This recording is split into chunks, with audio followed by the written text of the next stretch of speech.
Good morning, Westlake family. I hope you all had a great week this week. Welcome to another edition of Online Church. It's also Mother's Day, as you know. So happy Mother's Day to all you moms that are out there watching. I'm sure I'm at home at this very moment when you're watching this, getting some wonderful love from my girls. So I hope that wherever your kids are, you're able to talk to them today and have a nice chat with them. Happy Mother's Day. And let's spend a few minutes together now singing and thinking about God. Here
I was reading in Proverbs recently, and I came across the verse that forms the basis of that praise song. It's Proverbs chapter 18, verse 10, and it says this: "The name of the Lord is a strong tower. The righteous run to it and are safe." I've heard that verse a lot of times in my life, and I've sung the song probably even more than that. But when I read this the other day, I suddenly thought, what does that really mean? God's name is a strong tower? Why not just say, God is a strong tower? Why put the emphasis on his name? And when you read commentaries about that, Bible scholars mention the fact that in the scriptures, a person's name is bound up with their character, the kind of person they are. So to say that God's name is strong and sure, or that it is holy and good, that means his character is good.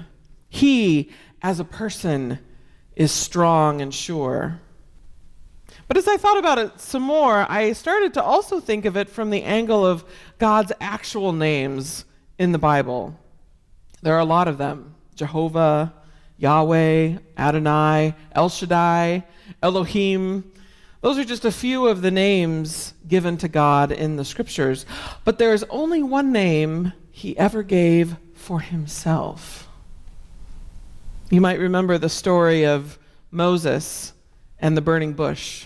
When God was calling Moses to return to Egypt and take his people out of slavery, that story is in Exodus chapter 3.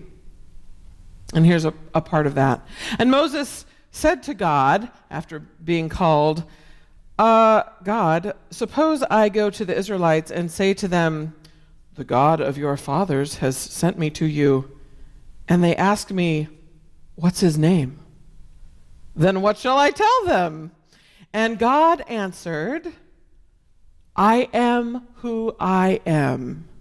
That's what you're to say to the Israelites.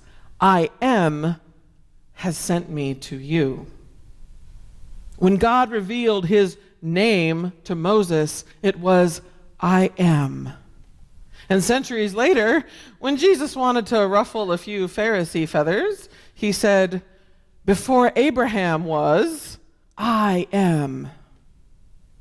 And I think it's no coincidence that God describes himself in this way, in the present tense, because that's where he lives, at least in relationship to us. As one who stands above and beyond time, God can certainly traverse our past and our future, but in order to relate to us and be with us, he must enter into our present moment. God is fully alive. He is with us in this moment, in every moment. He is "I am." That means his promise is, "I am in every moment." And "I am whatever you need in every moment." If you need comfort, he says, "I am comfort." If you need peace, he says, "I am peace." If you need forgiveness, he says, "I am forgiveness." If you need healing, he says, "I am your healer."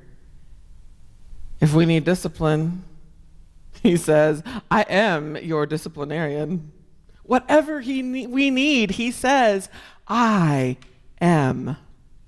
Only God can provide this sort of safety, security, and assurance. I mean, how many other things in life do you know that can adapt themselves to your every need? Yet it's amazing how many other things we try to put our trust in instead. In fact, immediately following this verse in Proverbs, Solomon described a common thing people try to trust besides God. "The rich think of their wealth as a strong defense," says verse 11. "They imagine it to be a high wall of safety." But every other tower is going to crumble. Every other security is going to fail. The only strong tower to run to is God. And the key to understanding why is in his name. I am. He's with us every moment. He knows our every need, and he is able and willing to provide. When every other stronghold is destroyed, God will still be there, steady, strong, consistent. He is and always will be everything you need.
We love you, we miss you, and we are praying for you. Have a wonderful week.